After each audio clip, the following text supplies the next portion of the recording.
Hello everyone, আমি শর্মিষ্ঠা। আজকে আমি তোমাদের সঙ্গে শেয়ার করছি আমি যেভাবে বাড়িতে ডালপুরি বানাই। আমরা কম বেশি সকলেই ডালপুরি খেতে পছন্দ করি। সেটা যদি বাড়িতে বানাই সেটা দোকানের থেকে কম কিছু হবে না।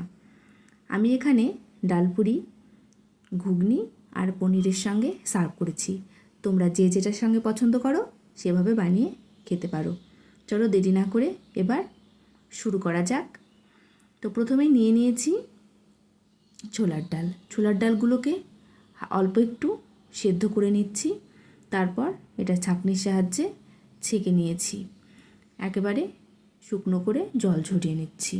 এবার ছোলার ডালগুলোকে একটা থালাতে ছড়িয়ে দিচ্ছি শুকোতে দেওয়ার জন্য আধ ঘন্টার মতো। ততক্ষণে আমি ডালপুরির ময়দাটাকে রেডি করে নিচ্ছি। সেই জন্য নিয়ে নিয়েছি রুল ময়দা। এবার ময়দার ভেতরে ময়াম দিচ্ছি, চিনি, নুন আর সাদা তেল।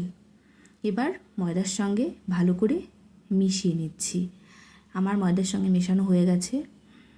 এবার অল্প অল্প জল দিয়ে ময়দাটা আমি মেখে নেব। ময়দাটা আমার মেখে নেওয়া হয়ে গেছে। এবার উপর থেকে অল্প করে সাদা তেল মাখিয়ে আধ ঘন্টার জন্য রেস্টে রেখে দেব। এবার ছোলার ডালগুলো শুকিয়ে গেছে। এবার মিক্সিতে আমি গুঁড়ো করে নেব। দেখো মিক্সিতে আমার গুঁড়ো করা হয়ে গেছে, কত সুন্দর ঝুরঝুরে হয়েছে। এই ডালের মধ্যে মিশিয়ে নেব আদা বাটা, লবণ আর মৌরির গুঁড়ো। এবার এটাকে ভালো করে মিশিয়ে নেব। আমি এটা একেবারে নিজের মতো করে বানিয়েছি। দেখবে এভাবে বানিয়ে খুব ভালো খেতে হয়। আদার লেচিগুলো এবার কেটে নিয়েছি সবগুলো। এবার একে একে আমি সব ডালপুরিগুলো বানিয়ে নেব। এবার লেচির মধ্যে আমি ডালগুলো দিয়ে দিলাম, যাতে ডালগুলো না বেরোয় সেইভাবে মুখটাকে আমাকে বন্ধ করতে হবে। এরকমভাবে আমি একে একে সবগুলো বানিয়ে নেব। তো আমার সবগুলো বানানো হয়ে গেছে। এবার বেলে নেব। এই যে দেখছো, যে দিকটায় ডাল পুড়েছি সেই মুখটা নিচের দিকটায় রাখতে হবে, না হলে উপরের দিকে রাখলে ডালগুলো সব বেরিয়ে যেতে পারে।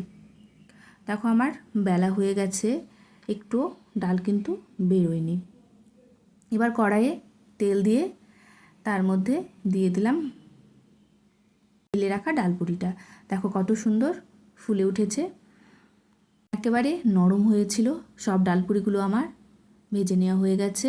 ভিডিওটা কেমন লাগলো অবশ্যই জানিও। আমার ভিডিওটা দেখার জন্য সবাইকে ধন্যবাদ।